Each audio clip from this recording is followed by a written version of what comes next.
Alô você, meu irmão, meu amigo, boa noite. Nós estamos começando um programa especial sobre missões. Esse programa ele é patrocinado pela Junta Missionária de Pinheiros e o nosso propósito é promover a obra missionária tanto aqui em São Paulo, no Brasil e no mundo. Nós também, com certeza, temos o apoio aí da Junta de Missões Nacionais. Eu, como integrante da diretoria, quero aqui também dar um abraço a toda a equipe, toda a diretoria e a todos os nossos missionários que estão esparramados pelo Brasil afora, na frente da batalha. Eu quero dizer que esse programa ele tem pelo menos 3 objetivos. O primeiro deles é incentivar, conscientizar e motivar cada crente a ser um missionário. Por isso que esse programa ele é chamado de Você é um Missionário. Aqui na Igreja de Pinheiros, nós temos esse lema, né? Porque nós entendemos que a grande comissão não é para aqueles missionários especiais que vão fazer a obra transcultural, mas todo crente, na sua família, no seu trabalho, no seu bairro, no seu condomínio, ele é também um missionário de Deus. O segundo objetivo desse programa é nós motivarmos igrejas, congregações e também suas respectivas lideranças a se envolverem com a obra missionária.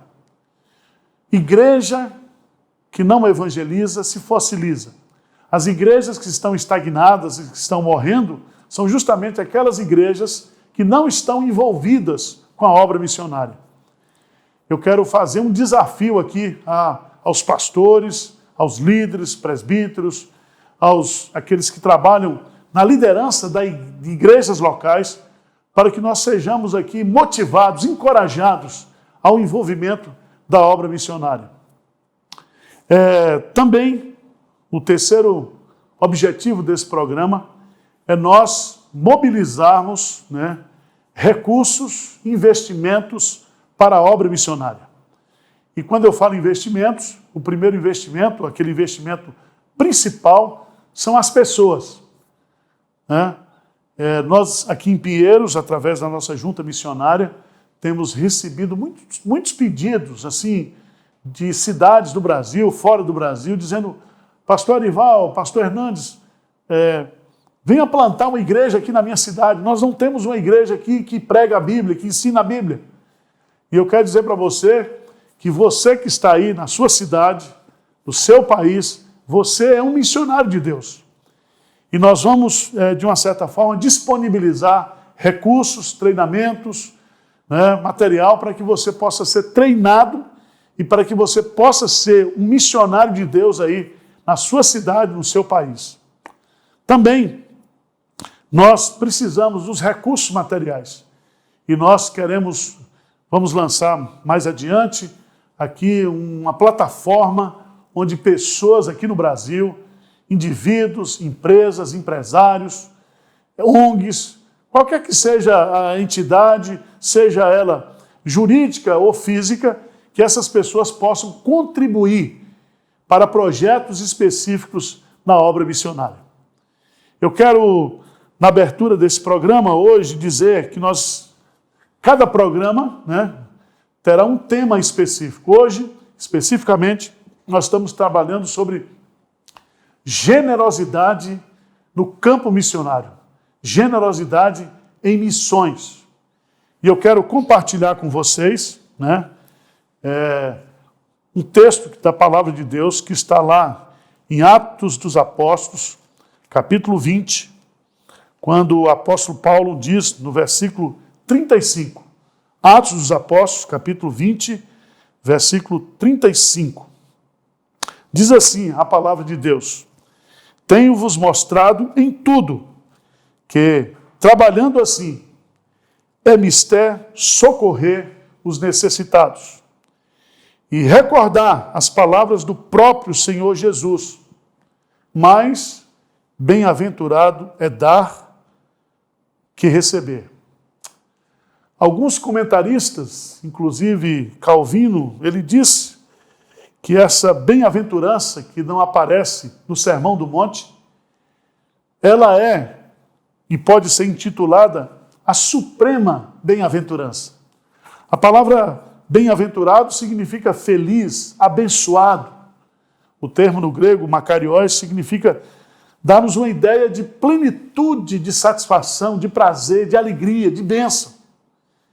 E aqui existe, né, essa expressão mais bem-aventurado, mais feliz, mais abençoado é aquele que dá do que aquele que recebe. Não que a pessoa que recebe ela não seja feliz, não é esse o objetivo do texto.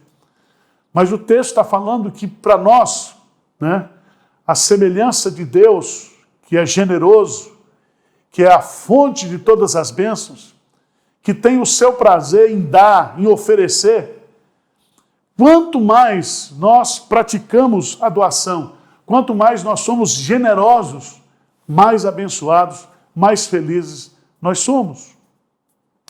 Eu estava fazendo um estudo, né, bíblico sobre a palavra generosidade no Novo Testamento.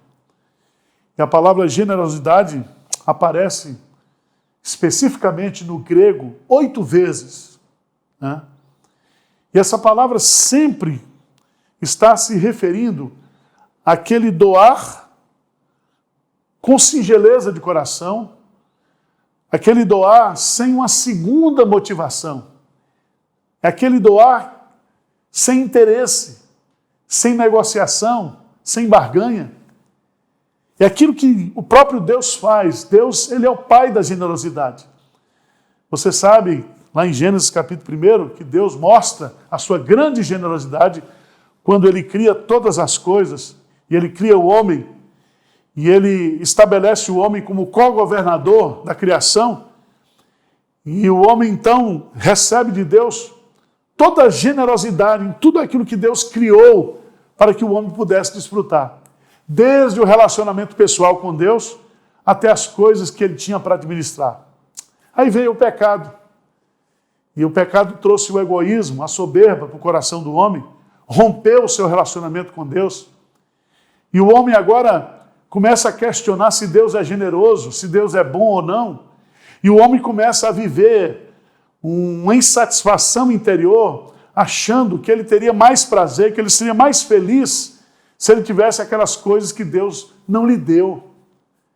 E aí você começa a acompanhar a história da revelação bíblica e você vai descobrir que sempre a ingratidão esteve presente no coração do homem pecador por não reconhecer a bondade e a generosidade de Deus. Mas Deus, ele ultrapassa todo o conceito, todo o exemplo de generosidade quando ele dá o seu filho, quando ele dá a si mesmo. Né? Porque Deus amou o mundo de tal maneira que deu o seu Filho unigênito para que todo aquele que nele crê não pereça, mas tenha a vida eterna. E aí você vai descobrir que Paulo, no Cântico de Vitória, quando ele diz, se ele deu aquilo que é mais precioso, como não nos dará juntamente com ele todas as coisas? Então, o princípio, o exemplo, o conceito da generosidade está em Deus. Ele é um Deus generoso. Como diz aquele cântico, ele é bom e ele continua sendo bom. E eu quero fazer uma aplicação extremamente prática desse assunto, porque nós vamos ter um entrevistado aqui hoje à noite, onde nós daremos alguns exemplos sobre esse assunto. Mas eu quero colocar aqui o exemplo da Igreja Presbiteriana de Pinheiros, que tem sido uma igreja generosa. O lema da Igreja Presbiteriana de Pinheiros é ser uma grande igreja missionária. E hoje nós gastamos ou investimos quase 70% daquilo que entra aqui para fora. E é uma experiência maravilhosa, porque quanto mais você doa, quanto mais você é generoso, mais Deus nos dá para que nós possamos distribuir. E, como diz esse texto aqui, mais bem-aventurado. Existe uma felicidade, existe um contentamento, existe uma satisfação no coração, na mente, na vontade daquele que doa. Há um prazer indizível, indescritível, quando você tem, né, esse prazer, essa satisfação de ajudar o outro, de doar o outro, de investir na obra de Deus, de sustentar um missionário, de atender as pessoas necessitadas. E é muito interessante esse assunto, porque Deus, Ele é dono de tudo. A Bíblia diz que tudo que existe nos céus, na terra, tudo pertence a Ele. Paulo, ao falar sobre a pessoa de Jesus Cristo, né, diz que tudo foi criado por Ele e para Ele. Nós não somos donos de nada, absolutamente nada. E a grande bênção que nós temos, o grande privilégio que nós temos, é de receber de Deus para ajudar o outro, para distribuir para o outro, para compartilhar com o outro. E eu vejo, pelo menos à luz da palavra de Deus, 3 maneiras como Deus nos dá. Primeiro, Ele nos dá através do trabalho, né? Bem-aventurado o homem que teme ao Senhor e anda nos seus caminhos. Salmo 128. Do trabalho de suas mãos comerás, feliz serás e tudo te irá bem. Então veja bem, Deus criou o trabalho e através do trabalho Ele produz a riqueza, Ele nos dá, Ele nos sustenta. Paulo fala aqui, né, claramente nesse versículo, tenho-vos mostrado em tudo que trabalhando, assim é mister socorrer os necessitados. Então Paulo fala que ele trabalhava para socorrer. Ele recebia de Deus através do trabalho para abençoar a vida de outras pessoas. A segunda maneira bíblica que nós temos de ver como é que Deus nos dá as coisas é através dos seus milagres. Dos seus milagres. O nosso Deus é fantástico. Quando Ele resolve sustentar o profeta Elias num tempo de seca, Ele levanta uma viúva lá em Sarepta. E Ele diz para aquela viúva, enquanto durar a seca, enquanto não chover na terra, enquanto passar por esse período de crise, nem o azeite, nem a farinha faltará na sua panela. Jesus, quando vê a multidão aflita, Ele diz para os seus discípulos, dai-lhes vós mesmos de comer. E é tão interessante aquele texto, porque a partir de 5 pães e 2 peixes, Jesus alimenta uma multidão de mais de 20.000 pessoas. E é tão impressionante porque o milagre acontece quando Jesus vai colocando aquele pão e aqueles peixes, e quando eles vão distribuindo, o milagre então o quê? Acontece. O nosso Deus é assim. O milagre acontece no momento em que nós começamos o quê? A distribuir. Nós tivemos um exemplo aqui nesse período de pandemia, aqui na Igreja Pretende de Pinheiros, quando nós lançamos a campanha das cestas, e o nosso alvo era levantar 1.000 cestas, e a coisa foi. Hoje nós estamos aproximadamente com 28.500 cestas arrecadadas e quase 900 mil reais de arrecadação, especificamente para cestas. E nós abençoamos e distribuímos isso não somente aqui no Brasil, nos campos missionários, nas famílias necessitadas, nas ONGs, mas até em outros países foram abençoados, famílias foram abençoadas através da distribuição das cestas. O milagre acontece quando nós o quê? Distribuímos.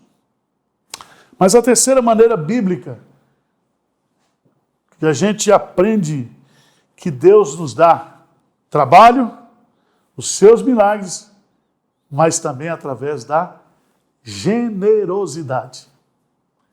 O apóstolo Paulo cita o exemplo da igreja de Filipos, que foi a única igreja que se ligou a ele, né, no tocante a dar e receber. E Paulo fala lá que ele estava satisfeito e todas as suas necessidades foram atendidas pela generosidade daqueles irmãos. E Paulo então diz, olha, o que me importa não é a doação de vocês, mas é o fruto que aumente o vosso crédito. E Charles Spurgeon, trabalhando sobre esse texto, ele diz que as promessas de Deus, elas são descontadas no banco celestial, no saldo médio de Jesus Cristo. E todas as vezes que eu e você somos instrumentos de Deus, para que através da generosidade nós possamos abençoar a vida de outras pessoas. Não existe, meus amados irmãos, nenhum segredo. Se a sua igreja está morrendo, se a sua igreja não evangeliza, se a sua igreja não é generosa, não tem como ir para frente. O caminho da prosperidade é doar, é distribuir, é entregar para os outros.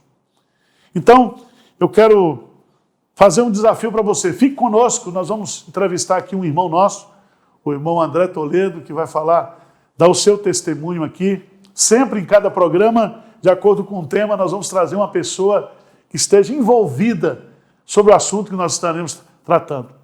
Eu queria que você assistisse agora, né, um vídeo da Colgate, esse irmão nosso, que um dia recebeu uma ordem da sua mãe de que fosse fiel, que fosse generoso na entrega dos dízimos e das ofertas. Vamos assistir esse vídeo.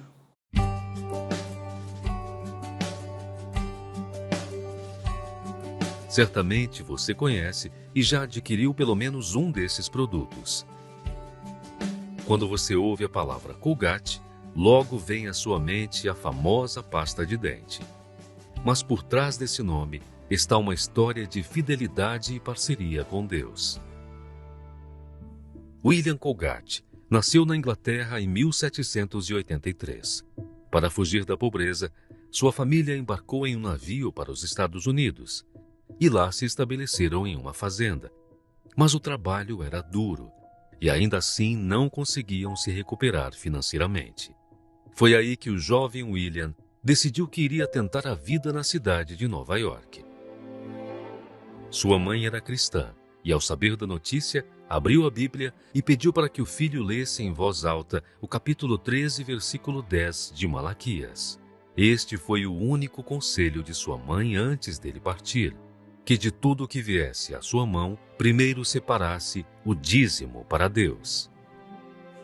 No decorrer da viagem encontram um vizinho, capitão de um barco do canal, que também era cristão, e junto com ele faz uma oração e aconselha o rapaz que estava decidido a trabalhar na fabricação de sabão. Seja um bom homem, dê seu coração a Cristo, dê a Deus tudo o que lhe pertence. Faça um trabalho honesto e Deus vai prosperar você. E ainda profetizou: alguém será brevemente o principal fabricante de sabão em Nova York. Aquelas palavras ficaram na cabeça do jovem William Colgate, que seguiu a sua viagem. Ao chegar em Nova York, fez um voto com Deus, baseado no voto de Jacó que havia lido em sua Bíblia. Se Deus for comigo e me guardar nesta viagem que faço, e me der pão para comer e vestes para vestir, e eu em paz tornar a casa de meu pai, o Senhor me será por Deus. E esta pedra que tenho posto por coluna será a casa de Deus, e de tudo quanto me deres, certamente te darei o dízimo. Em 1804, conseguiu emprego em uma caldeira de sabão. Começou a frequentar uma igreja no seu bairro e assim que recebeu o primeiro salário, entregou o dízimo. Colgate tinha espírito empreendedor e logo despertou a atenção do seu patrão, que decidiu fazer uma sociedade com ele. Mas o verdadeiro sócio de William era Deus, que cada vez mais o fazia crescer e prosperar. Em 1813, comprou a parte que era do sócio e deu o nome da empresa de Colgate. À medida que Deus o prosperava, ele procurava o honrar ainda mais. De 10% passou para 20% e depois para 30% e assim por diante. A vida de William Colgate foi servir ao Altíssimo com as suas riquezas. Ele investiu milhões na obra de Deus, no envio de missionários pelo mundo e em escolas e universidades que tinham como base a palavra de Deus. 200 anos se passaram, mas até hoje Deus tem honrado a parceria que fez com ele em vida. Hoje a marca Colgate é conhecida mundialmente, com uma variedade de produtos. Agora, toda vez que você vir esta marca, não se lembrará apenas da pasta de dente, mas principalmente de um homem que tinha uma parceria com Deus.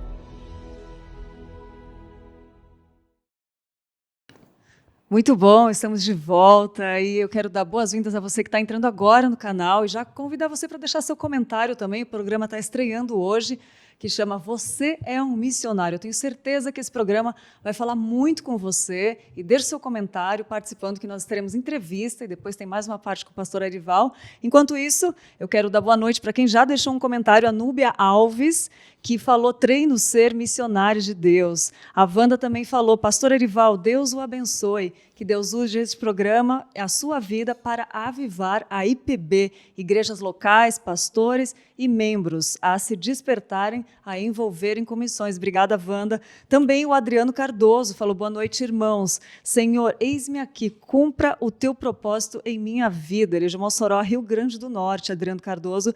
E também o Marcos Severo Amorim. Ele falou, boa noite, excelente ferramenta para você, cristão, para assumir a missão. Então, a gente agradece os comentários e eu vou ficar aqui durante o programa lendo o seu comentário, então pode mandar sua pergunta. Agora eu vou passar para o pastor Arival, que você vai curtir uma entrevista excelente aqui com o André Toledo. Alô, meu irmão, continuando aqui o nosso programa, eu falei que sempre, de acordo com o tema do programa, nós traríamos aqui uma pessoa para dar o seu testemunho, né? E hoje nós estamos trazendo aqui o André Toledo. Ele é membro aqui da Igreja Presbiteriana de Pinheiros. Ele tem 31 anos, é um jovem formado em Direito, mas ele hoje é um jurista. Ele é tabelião aqui do 19º cartório aqui em Pinheiros. E Deus, pela sua providência, trouxe esse rapaz para cá. Ele tem 31 anos. É casado com a Andressa, né? Isso. Que está nascendo agora o Arthur. Vai chegar o Arthur. Está pertinho. E eu queria dar as boas-vindas aqui para o André e pedir que ele faça uma saudação para o povo aí. E depois nós vamos começar um pouco aqui esse bate-papo, né? Onde nós queremos canalizar essa questão sobre generosidade na área de missões. Obrigado, pastor. Para mim é uma honra grande estar aqui conversando com o senhor, depois de toda a história que eu passei para chegar aqui em São Paulo, chegar aqui em Pinheiros. A gente vai conversar um pouco mais para frente, mas qualquer envolvimento aqui na Igreja de Pinheiros é uma honra muito grande. Obrigado pelo convite. Tá. Como o senhor disse, Arthur está chegando, está pertinho de chegar, está um mês. Sou casado com a Andressa e assumi aqui o 19º tabelionato de notas aqui perto, aqui em Pinheiros. E é isso. Agradeço a presença de quem está nos assistindo aí, dos espectadores, de quem vai assistir depois gravado. Tenho certeza que tem uma turma aí da Paraíba, uns amigos assistindo. E é isso. Obrigado, pessoal. Espero que seja proveitosa a conversa. Tá. Mas antes da gente começar o bate-papo, nós vamos passar um videozinho curto do trabalho da Junta Missionária de Pinheiros, que é uma junta que foi criada em 2008, aqui na Igreja Presbiteriana Local de Pinheiros. É uma junta local que apoia tanto o trabalho da PMT, da denominação, que é uma junta transcultural, como também a JMN, mas nós estamos fazendo esse trabalho local. E essa junta ela tem crescido e tem sido um instrumento abençoador na vida da Igreja Presbiteriana do Brasil. Você sabia que a Junta Missionária de Pinheiros é o braço missionário da Igreja Presbiteriana de Pinheiros? Sabia que nós apoiamos hoje cerca de 30 missionários espalhados pelo Brasil e pelo mundo? Os nossos missionários estão no Brasil, Peru, Nova Zelândia, Nepal, Paraguai, Mongólia, Panamá, Guiné-Bissau, Indonésia e tantos outros países. Seja um contribuinte fiel, ore, contribua e envolva-se com missões. Junta Missionária de Pinheiros, nós fazemos parte de uma igreja missionária. É isso aí, nós vamos voltar aqui ao bate-papo. Eu quero, em primeiro lugar, André, fazer uma pergunta bem pessoal, né? Você é membro aqui da Igreja Presbiteriana de Pinheiros, mas você nasceu na Paraíba, foi criado lá em João Pessoa, e lá você teve a sua experiência de conversão. Conta um pouquinho para a gente aí o seu histórico de vida cristã. Tá. Pastor, eu nasci no lar presbiteriano. Minha mãe e a família materna toda de origem assembleiana, depois da igreja presbiteriana, tem uma parte na igreja batista.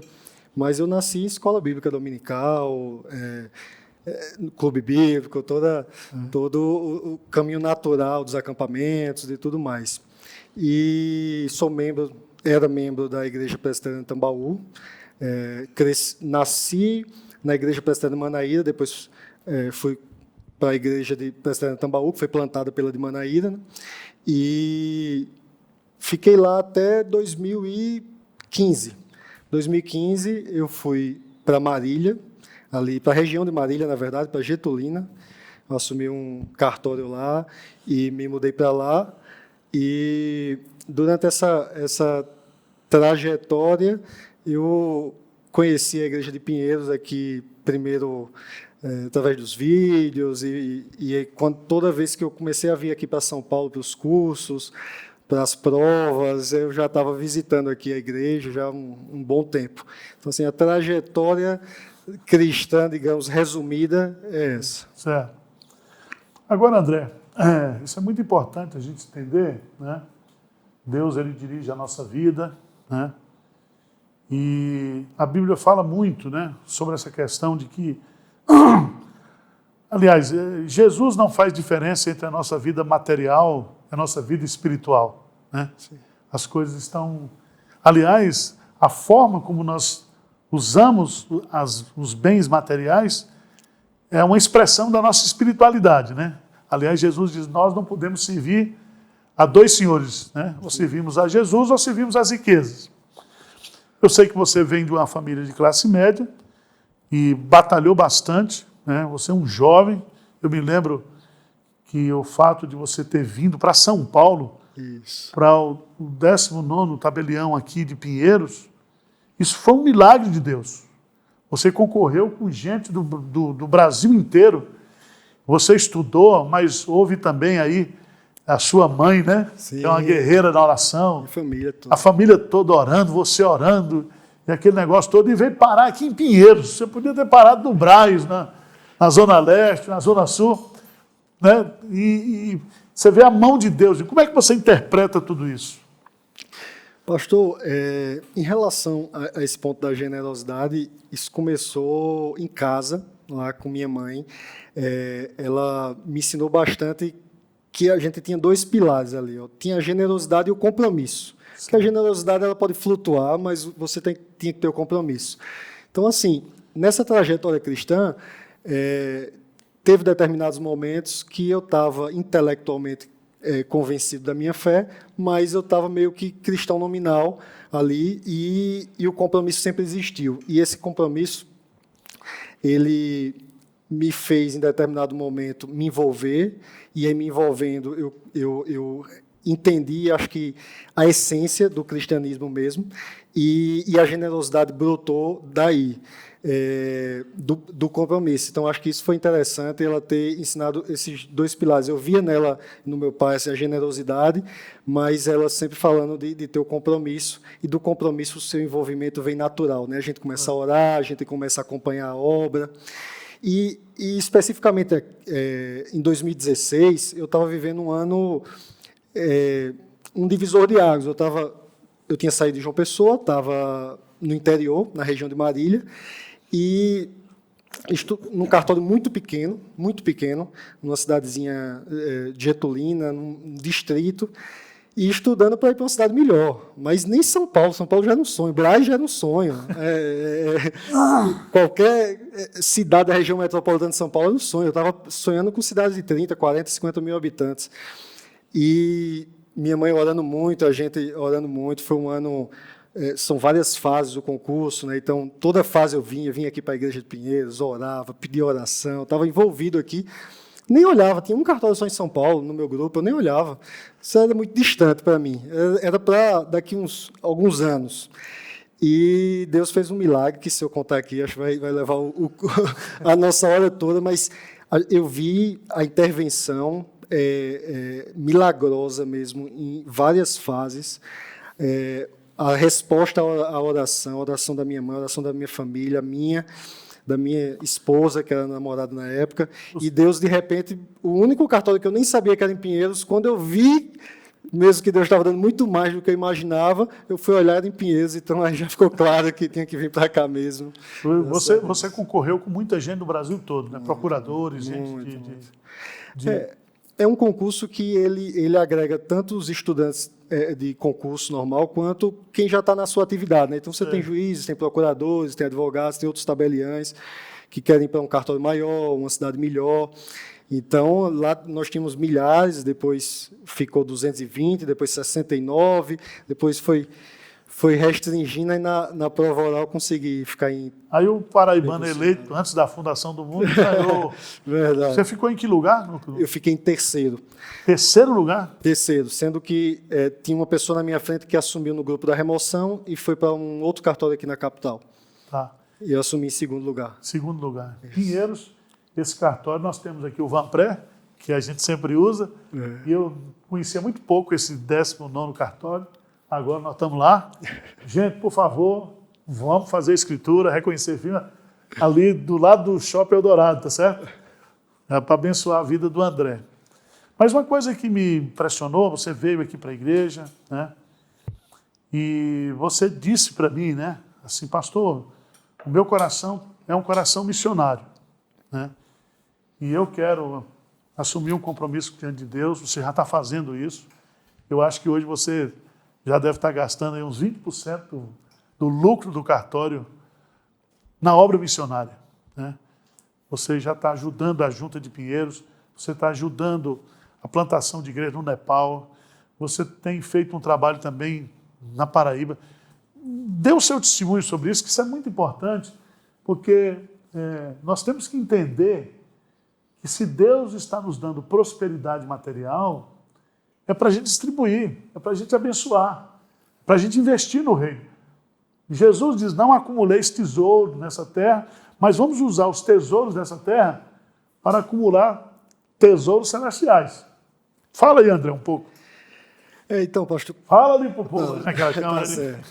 Então, quando eu vim aqui para Pinheiros, eu lembro que eu vi uma pregação que era aquela prestação de conta missionária. Sim. Eu lembro de um percentual que era, acho que 60 e poucos % eram dedicado à obra missionária. Então, fiz aqui, é o meu lugar. Então, cheguei, conversei, fui muito bem recebido, comecei a frequentar as reuniões da junta e me envolver, e tinha esse lado do compromisso que era realmente, em termos percentuais, que era antigo, e independente do momento, eu estava ali cumprindo, mas a igreja me ajudou, e esse momento de envolvimento, a despertar a generosidade e ir além do compromisso, porque quando a gente volta, começa a estudar um pouco e vê lá no Novo Testamento, o pessoal compartilhava tudo, né? Vendia casa, entregava, vendia tudo. Então, assim, a gente começa a entender a generosidade e para de fazer conta. Então, é isso que eu tenho notado, é parar de fazer conta e se envolver integralmente, orar e expandindo esse percentual, que é bom como um parâmetro, né, para a nossa organização financeira, para uma administração, digamos assim, a gente tem uma administração mais cuidadosa dos recursos, e também porque, na outra ponta, e principalmente quando a gente começa a conhecer, a conversar, a gente vê que tem lá um missionário, um obreiro, uma obra que ela tem contas mensais, ela não pode ficar à mercê da generosidade flutuante, né? Tem espasmos de generosidade, isso, né? Ele vem no culto, assiste, vê um vídeo E ele dá. Aqui na Igreja de Pinheiros, geralmente nós fazemos os compromissos anuais, né? Então, se a gente vai ajudar um campo, a gente ajuda durante um ano. Aquele missionário, aquele campo, sabe que ele vai receber aquela ajuda naquele período, para que ele possa realmente se programar. Então, generosidade não é uma coisa que você simplesmente, não vou fazer agora. E em missões é muito interessante, porque tem muitas igrejas que começam a ajudar os missionários, e aí vem uma crise, né? Como nós estamos vivendo hoje, e a primeira coisa que ele corta é a verba do missionário. E o missionário está lá no campo, né? Com aluguel, com família, com problema, com necessidade, e não há essa sensibilidade, né? Sim. Não há essa sensibilidade. E desculpa, pastor, mas minha mãe sempre falou muito isso para cuidar com a destinação, justamente por isso, porque a gente cria um compromisso que não pode falhar depois. E aí, também vale mencionar, já que o senhor falou da Paraíba, a Juvep, o trabalho da Juvep, ali também a gente tem uma tranquilidade, né, em abençoar eles financeiramente, porque a gente sabe do destino dos recursos. As igrejas locais, até hoje sou bastante envolvido com os trabalhos da Paraíba, como o senhor sabe, trabalho lá da Congregação Vila Feliz, da Igreja de Intermares, e algumas igrejas do interior. E quando vim para cá, a gente vê também o bom uso dos recursos, e nós que trabalhamos no ramo empresarial, a gente valoriza muito isso, né, da administração dos recursos. E a gente vê isso. Generosidade não anula a nossa inteligência. Sim. Em observar para quem a gente está dando, como o dinheiro está sendo dado, né? Generosidade também envolve a gente deixar de gastar para nós, para abençoar o outro, né? Às vezes a gente, aqui em Pinheiros, a gente se priva de muitas coisas, né? Eu tenho o meu escritório pastoral aqui, eu tenho ele, né, de quando eu cheguei aqui na igreja, né? A mesa que eu uso é a mesa antiga, que foi doação. Isso foi um exemplo para mim, eu já citei também. Quando eu cheguei aqui, a igreja grande, imaginei a igreja com recursos. Eu lembro que o pastor Adival saindo no carrinho, batendo, eu não vou chegar em casa, não. Aí eu vi que da liderança, e depois que eu conheci toda a igreja, é uma igreja simples, porque generosidade e simplicidade, elas andam juntos. Né? Ser generoso e sua vida não mostrar um pouco de simplicidade, acho que tem algum problema de administração de recursos. Né? Isso. Ô, Lídia, fala aí, Lídia, como é que está aí o retorno do pessoal? O pessoal está gostando? Como é que está? Vamos lá, pastor. Muitas pessoas participando. Eu vou ler alguns comentários. O Ismael Pimenta falou: inspiradora a história de generosidade do fundador da Colgate, que foi o vídeo que nós passamos, né? Vídeo incrível aquele. A Núbia falou: moro em Uberlândia, Minas Gerais, mas estou aqui. Vamos abrir um trabalho em Uberlândia, conforme o pastor Arival disse, eis-me aqui. A Mara Adélia Barbosa também falou: coisa mais linda esse testemunho. Louvo a Deus também por ter multiplicado o meu salário. Olha só que benção, tá vendo? Muito feliz por ver André. Tereza Paz falou: André sendo instrumento nas mãos de Deus. Igreja Presbiteriana de Tambaú, olha lá onde você era. A Silvana também assistindo de João Pessoa.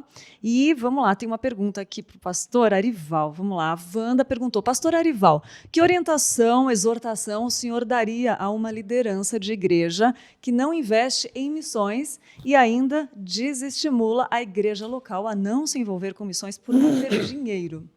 Eu acho que essa liderança está completamente equivocada. Porque o dinheiro da igreja não é do conselho, não é da liderança. O dinheiro da igreja é de Deus. E o dinheiro de Deus é para ser investido na obra de Deus. Né? Eu quero dar um exemplo aqui de um irmão que me ligou do interior, dizendo para mim: pastor Arival, eu gostaria de passar a dar o dízimo aí na igreja de Pinheiros. Mas eu falei: mas meu irmão, por quê? Ele disse: não, porque a minha igreja aqui tem 50 membros, né? E nós estamos hoje com mais de R$1 milhão aplicado na poupança. E o templo caindo os pedaços, a gente não tem uma congregação, a gente não sustenta um missionário. Aí eu falei: meu irmão, eu não posso, porque eu, como pastor, não posso pedir que você dê o dízimo aqui, porque o dízimo você deve dar no lugar onde você adora, onde você está prestando culto. Eu falei: não, mas eu estou assistindo pela internet. Eu falei: não, mas você é membro da igreja aí. Mas manda um recado para o pastor para ele emprestar esse R$1 milhão para a gente aí, certo? Que a gente paga o juros de poupança e a gente vai investir aqui na obra missionária. Então, não pode. O grande problema é que as igrejas, elas acham, os pastores, eles se preocupam apenas no salário dele. Eles se preocupam apenas em gastar na infraestrutura local e eles não estão entendendo que o dinheiro que é de Deus, que é recolhido na igreja, as ofertas e os dízimos, devem ser investidos e gastos na obra missionária. Certo? Então, é um pecado a liderança que é egocêntrica, presbíteros que acham que são donos de igreja, pastores que acham que são donos de igreja, né, donos de ministério. Então, não é isso. O recurso que a igreja recebe dos seus membros, dos seus fiéis, não é para dar conforto para pastor, não é dar para avião para pastor, né? É para investir na obra missionária, ganhar almas para Jesus. Então, eu não posso brigar. Se eu puder, você pega esse vídeo aqui, dá lá para o seu pastor assistir. E se ele quiser brigar, que ele brigue comigo, não brigue com você, tá bom?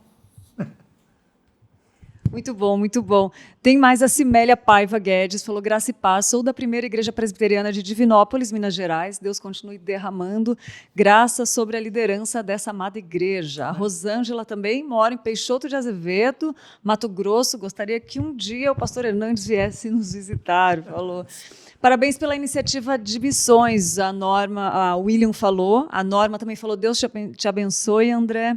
A Flávia Lira, que bênção, Deus seja louvado. Está todo mundo gostando do programa, viu, pastor? Tá bom. Deus é gracioso, o Davi falou. Glória a Deus pela vida do André, que o Senhor abençoe seu povo com despertamento e generosidade. Tá bom. E a Mônica também, o último pastor, falou: boa noite, irmãos, a graça e a paz do Senhor, a participação agora, a minha generosidade para com todos, que nos abençoe e proteja. Amém. Isso aí, continue mandando seu comentário que eu vou aqui lendo com você. Tá. Eu gostaria que passasse um outro vídeo, uma mídia, falando sobre o Ministério da Junta Missionária de Pinheiros. Nós temos um trabalho na Cracolândia, nós temos o trabalho transcultural, nós temos o trabalho de plantação de igreja e de sustento missionários transculturais também. Você sabia que a Junta Missionária de Pinheiros possui diversos projetos missionários? Entre eles está o projeto Resgate, onde os nossos irmãos e missionários vão até a Cracolândia a fim de evangelizar, louvar e fazer uma ação social na região. Seja um contribuinte fiel, ore, contribua, envolva-se com missões. Junta Missionária de Pinheiros, nós fazemos parte de uma igreja missionária. Voltando aqui, André, eu queria fazer uma pergunta agora, do ponto de vista assim, dos seus projetos, dos seus sonhos, né? Nós estivemos juntos lá na Paraíba, né? E reunimos lá em Sapé, junto com vários pastores, presidentes de presbitérios, missionários e o povo comum, né? Nós estamos construindo lá em Sapé, a Junta de Pinheiros, o templo, ajudando a construir o templo da segunda igreja presbiteriana de Sapé.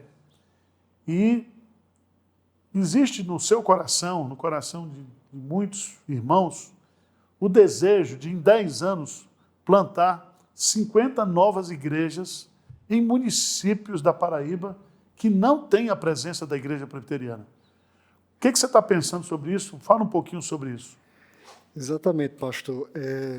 Esse sonho surgiu com envolvimento aqui, com o projeto 5010 aqui também, né, que da igreja de Pinheiros tem um projeto de plantação de 50 igrejas que está se encerrando e concluindo com êxito agora nos próximos anos, né? E conversando com o pessoal lá da Paraíba, que eu sempre mantenho contato com os amigos, pastores, presbíteros, a gente via que faltava recursos e acho que um apoio a algumas igrejas locais para alguns trabalhos que já existem, né, e outros tantos que precisam ser implantados. Então, começou a surgir o sonho em mim, em outros paraibanos, lá daqui, de São Paulo também, e conversando em conversas de angariar parceiros, motivar algumas pessoas, algumas igrejas, para apoiar as igrejas locais na plantação de novas igrejas. Então, a Paraíba tem 223 municípios e não tem 40 cidades com presença presbiteriana no estado da Paraíba. Então, diante dessa necessidade, e sabendo que o valor do recurso no interior da Paraíba, no Nordeste, no Norte, na África, ele é maior ainda do que nós vemos em alguns cantos. Então, assim, por isso que vem a palavra do Senhor da simplicidade, da gente conseguir gerir bem os recursos para sobrar mais dinheiro para poder investir até os confins da terra, né, pastor? E então, assim, a gente vê que na Paraíba a gente consegue, angariando recursos e parceiros, talvez de uma forma menos complicada do que em outros lugares, plantar essas igrejas, né? Apoiar projetos já existentes, consolidar projetos existentes e plantar novas igrejas em cidades que às vezes não têm presença de uma igreja reformada, igreja saudável ou igreja evangélica.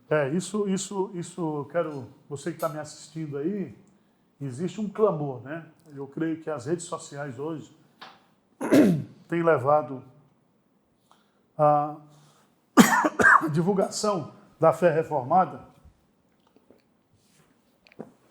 e muita gente está pedindo, pastor, né, tanto via Pinheiros quanto quando eu faço parte da diretoria da Junta de Missões Nacionais, até a semana passada eu era presidente da Junta, agora é o nosso querido irmão presbítero Ayrton, lá de Teresina, pedidos que vem abrir uma igreja aqui.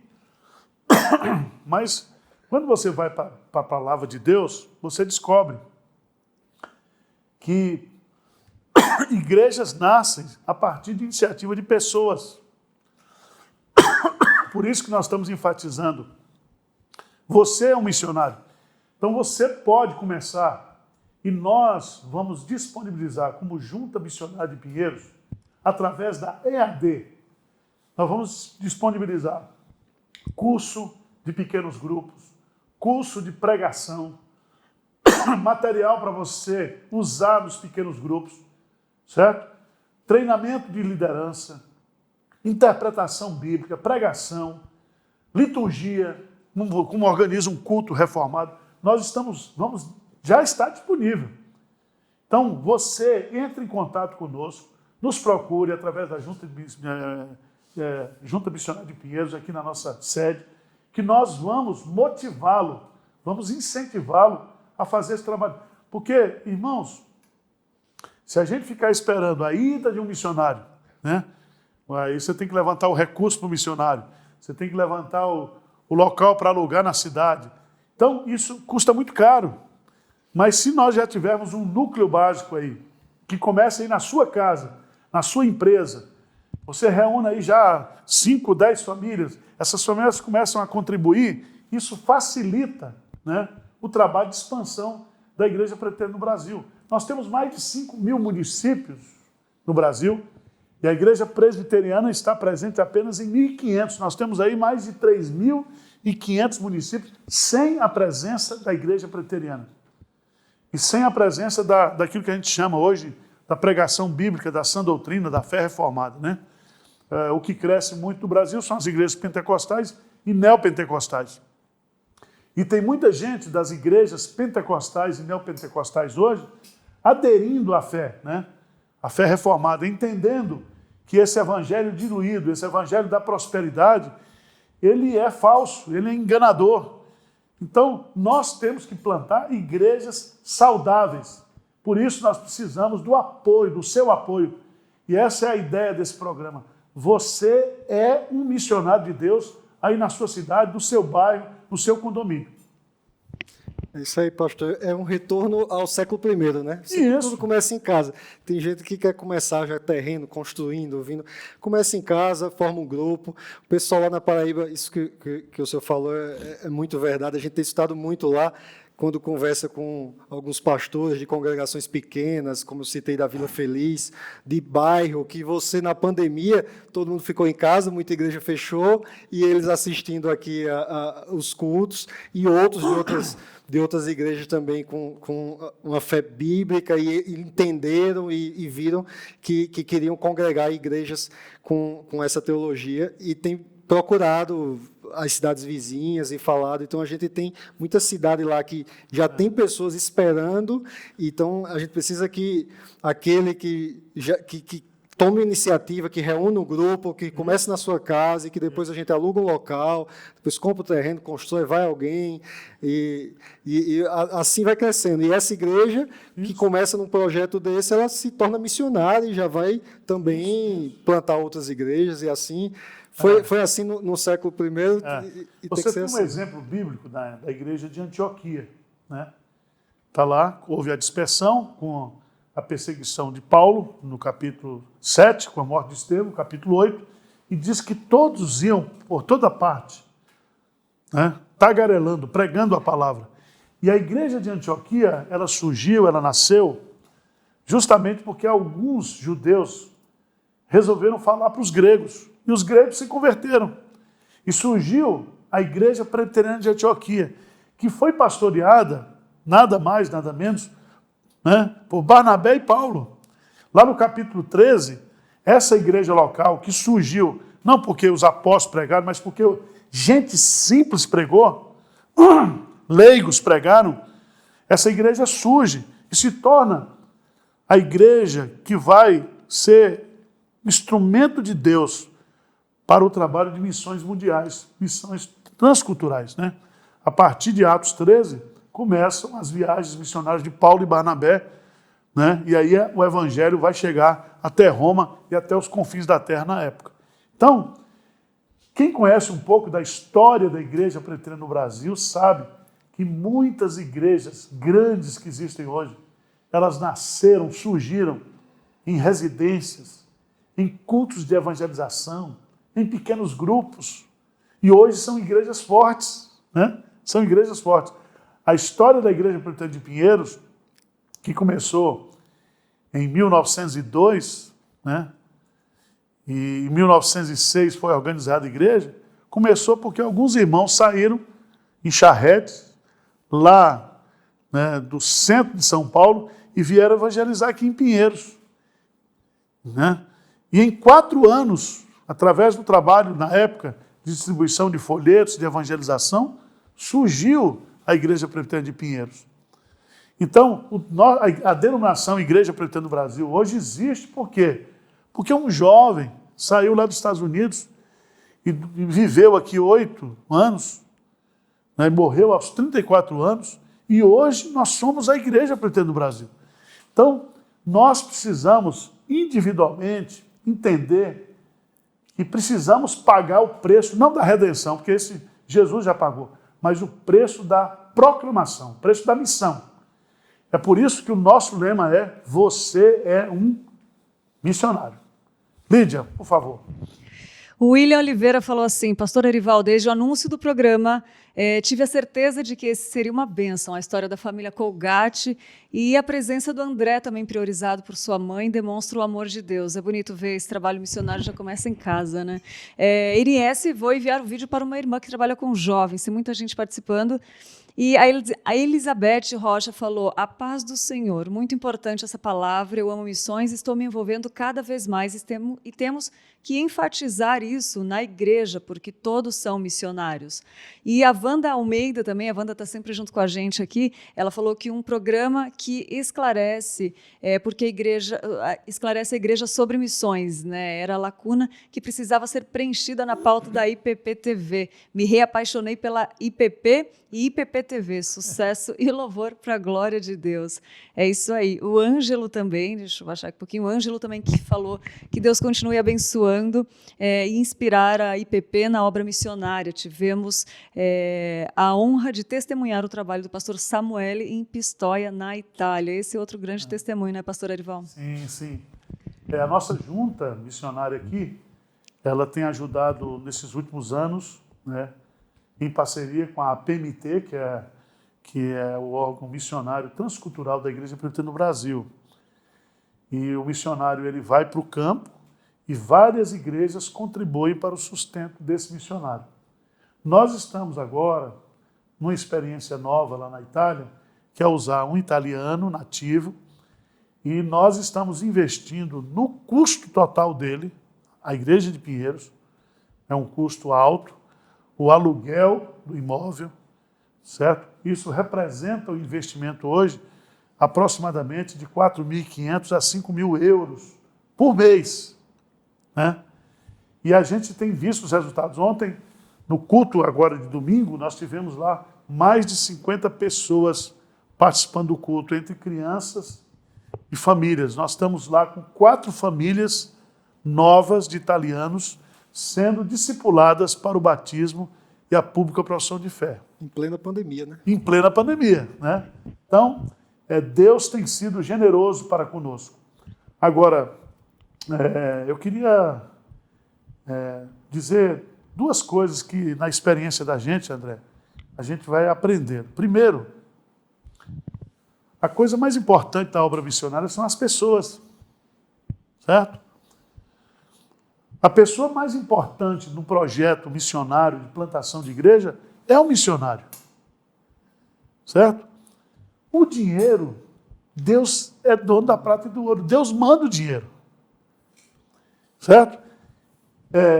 Dinheiro usado na obra missionária não é despesa, é investimento, certo? Agora, o que nós vamos ter é um critério de seleção de obreiros, porque tem muita gente que quer ir fazer missões, mas não tem um chamado de Deus, certo?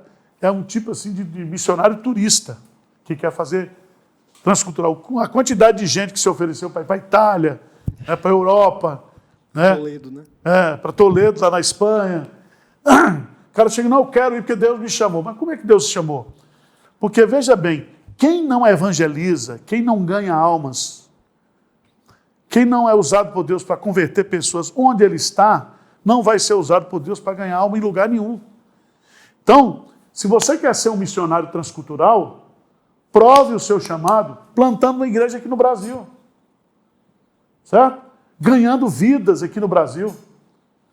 Porque eu entendo que se você não é usado por Deus, se você não tem provas da sua vocação aqui, como é que você vai ganhar lá? Né? Então esse é um ponto que eu acho que precisa ser esclarecido. A questão do missionário chamado por Deus, e quando o missionário é chamado por Deus, não faltam os recursos de Deus, né? Essa tem sido a nossa experiência. E quanto mais você investe na obra missionária, mais Deus manda recursos e abre oportunidades para você investir na obra missionária. Isso é uma realidade, pastor. É um fenômeno, né? Impressionante. Porque questão, por exemplo, do investimento na obra missionária, tem que avaliar a motivação, né, André? Sim. Porque o grande perigo da teologia da prosperidade, né, isso aí. que é a tese de Satanás na acusação contra Jó, né? Dá para receber, né? Quer dizer, o Satanás disse lá para Deus, olha, também o Senhor abençoa em tudo que ele faz, tudo que ele põe a mão o Senhor abençoa. Então a tese de Satanás é que ninguém serve a Deus sem interesse, certo? E a obra missionária é uma prova de que nós estamos investindo em pessoas que a gente não conhece, nunca viu, só vai ver no céu, né? E a nossa motivação é o prazer e a obediência à grande comissão, né? Não é porque nós vamos aqui... Aliás, a Bíblia mostra que generosidade não tem nada a ver com riqueza. A senhorinha que deu tudo. A oferta que foi destacada por Jesus foi a oferta da viúva pobre. Paulo destaca, ao escrever aos Coríntios lá, que os macedônios, que eram pobres, eles deram muito na sua generosidade, seguindo o exemplo de Cristo, que sendo rico, se fez pobre para que nós nos tornássemos ricos, abençoados, né? E eu creio que Jesus Cristo não fez isso por interesse, né? Ele fez por amor, né? Por amor, pelo desejo de ver o penoso trabalho de sua alma e ficar satisfeito ao ver a redenção da sua igreja.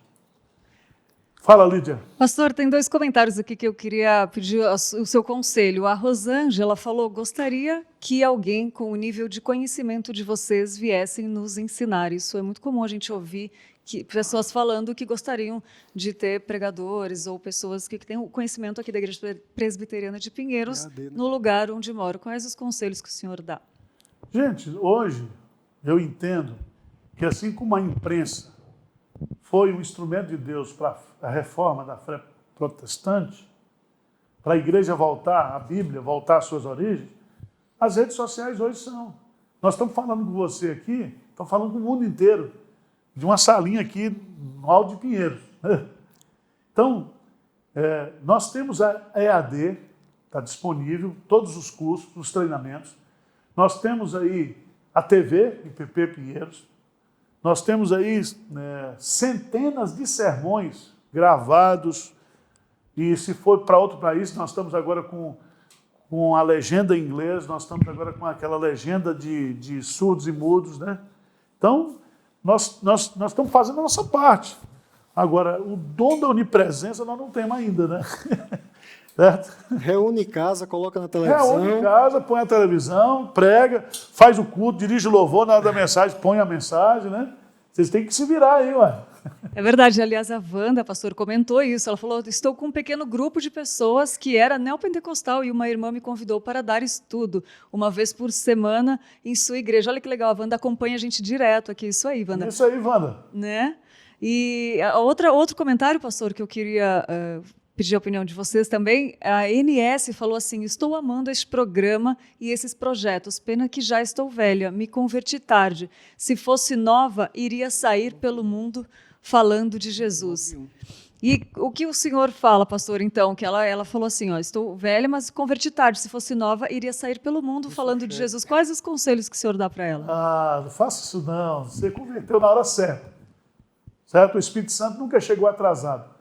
Você converteu no tempo certo e Deus tem um ministério para você onde você está aí. Né? Então, creia na soberania de Deus. É a mesma frase que Maria usou, né? Para Jesus, a irmã de Lázaro. Se o Senhor estivesse aqui, ele não teria morrido. Quer dizer, o Senhor chegou atrasado. E não foi atrasado, ele chegou para fazer o grande milagre. Deus pode usar você, minha irmã, né? Em um ano, em um mês, mais do que todo o restante da sua vida. Né? Deus é poderoso, creia nisso. Lídia, nós estamos chegando ao final. Né? Nós até, como é o programa de abertura, né? Nós estamos até extrapolando aqui um pouco. Eu gostaria de contar com a sua audiência, gostaria que você divulgasse esse programa. Nós estamos trazendo aqui, trouxe o André aqui hoje, é um jovem, eu não sei se o nome é empresário de cartório, né? Mas um jurista que está tendo essa experiência de generosidade. Na próxima semana, nós traremos aqui aquela jornalista que é membro aqui da nossa igreja, a Carla Secato, e ela vai dar o seu testemunho. Ela é uma pessoa convertida e que vive, ela trabalha na Record, né, naquele programa Fala Brasil.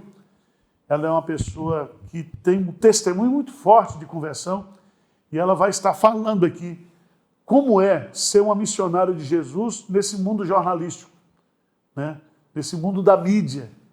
Então ela estará aqui sendo entrevistada e nós estaremos aqui falando sobre esse assunto. Pois não. Pastor, tem o vídeo do pastor Roster Guimarães. O senhor quer passar hoje ou na semana que vem? Sim, vamos passar o vídeo do Roster. Vai aí, Roster.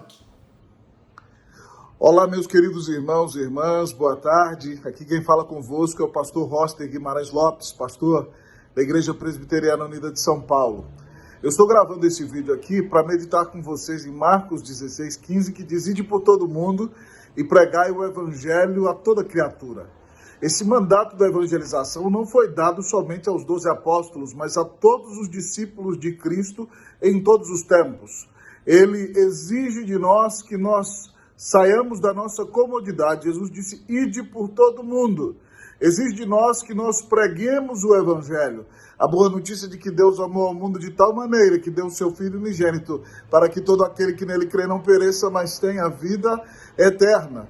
E ele exige de nós uma atitude indiscriminada, porque nós temos que pregar o evangelho a toda criatura. Que você, meu irmão, se levante para cumprir esse mandato de Jesus, porque os seus amigos, os seus familiares só virão a Cristo, só receberão a vida eterna, só terão paz com Deus se você se levantar e pregar o evangelho. Que Deus te use na pregação do evangelho em nome de Cristo Jesus. Amém. Tá bom, muito obrigado. Eu quero encerrar o programa. O Roster é o presidente da APECOM, a nossa agência de comunicação, de evangelização da IPB. Muito obrigado, Roster, pelo seu testemunho e pela sua palavra de encorajamento. André, muito obrigado pela sua presença aqui conosco. Muito obrigado à Lídia. Muito obrigado ao pessoal que está trabalhando aqui nos bastidores, toda a equipe técnica. Muito obrigado a você. E eu espero você, se Deus quiser, se Deus permitir, na próxima terça-feira, às 20 horas, nesse mesmo canal, nesse mesmo horário. Um grande abraço, Deus abençoe sua vida.